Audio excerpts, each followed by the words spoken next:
मैं प्रतिमा देवी आप सभी का स्वागत करती हूँ। एक मैं कर्मा के गीत सुनाने जा रही हूँ। बहुत प्यारा गीत है। अगर आप मेरे चैनल पे नए हैं तो सबसे पहले मेरे चैनल को सब्सक्राइब करना ना भूलिएगा। मैं सुनाने जा रही हूँ, प्लीज़ इसे ध्यान से सुनिएगा। भैया आ गईले कर्मा पर बिया, तने लादा ना कर्मा के डरिया।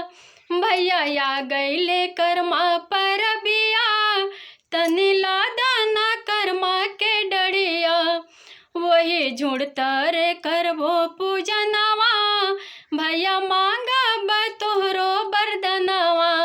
वही झुड़तर करबो पूजनवा, भैया मांगा तोहरो बरदनवा। भैया लंबी हो तोहरो उमरिया, हम हर साल करबो पूजनवा। भैया लंबी हो तोहरो उमरिया, हम हर साल करबो पूजनवा। वही झुड़तर करबो पूजनवा, भैया लादा न कर्मा के डरिया।